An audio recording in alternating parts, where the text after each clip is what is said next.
Have you ever watched your child melt down and wondered, where did that come from? We've all been there. It's easy to label a child's behavior as simply naughty or difficult, but behind every tantrum, every outburst, there's a reason. Children communicate through their behavior. They might not always have the words to express their feelings, especially when they're young. When a child acts out, it's their way of sending a signal, a cry for help, or a message that something isn't right in their world. As parents, our job is to play detective. We need to look beyond the surface and figure out what's really going on. This understanding is key to responding to our children with empathy and helping them manage their emotions effectively. Remember, every child is different, and what works for one might not work for another. But by tuning into our children's individual needs, we can build stronger, more connected relationships with them. Let's talk about some common triggers for challenging behavior. Think of them as the 3 H's: hungry, tired, or misunderstood. Hunger can turn even the most cheerful child into a tiny tyrant. Imagine yourself trying to focus on a work presentation when your stomach is rumbling. Always have healthy snacks on hand, especially during transitions or outings. Tiredness is another major culprit. Children thrive on routine and sufficient sleep. When they're overtired, their emotions can spiral out of control. Stick to a consistent sleep schedule as much as possible, and make sure your child is getting enough rest. Feeling misunderstood is a big one, especially for younger children who haven't mastered language yet. Imagine wanting a specific toy but not knowing the words to ask for it. Frustrating, right? Encourage your child to use their words and validate their feelings when they're struggling to communicate. Every child has their own unique behavioral patterns.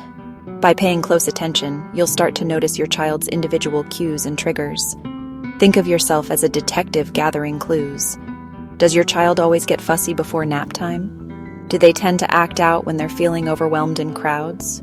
Do certain foods seem to make them extra energetic or irritable? Keep a mental note of these patterns. Write them down if it helps. This knowledge will allow you to anticipate potential problems and respond proactively. For example, if you know your child gets cranky when they're hungry, pack snacks for outings. If crowds are an issue, prepare your child in advance and choose activities during off-peak hours. Section 4. Practical tips for smoother sailing. Now, let's discuss some practical strategies for managing challenging behavior. First, stay calm. We know it's easier said than done, but try to remain calm during your child's meltdowns. Children mirror our emotions, so if we react with anger or frustration, it often escalates the situation. Take a deep breath and remind yourself that your child isn't giving you a hard time. They're having a hard time. Next, offer choices. Children feel empowered when they have some control over their environment. Whenever possible, offer limited choices. For example, instead of saying, "Get dressed now," try, "Do you want to wear your red shirt or your blue shirt?" Then validate feelings. When your child is upset, acknowledge their feelings. Instead of dismissing their emotions by saying, "It's not a big deal," try something like, "I understand you're feeling angry right now." Validating their feelings doesn't mean you agree with their behavior. It simply shows that you're listening and you care. Finally, positive reinforcement. Catch your child being good.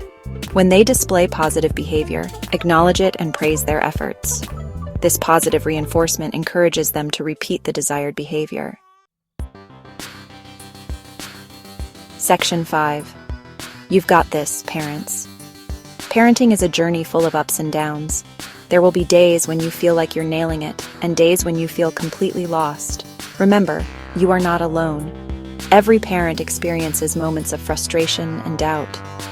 The key is to approach parenting as a learning process, always striving to understand and connect with your child on their level.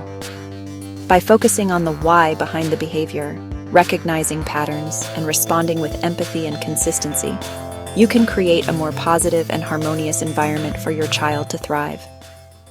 You've got this.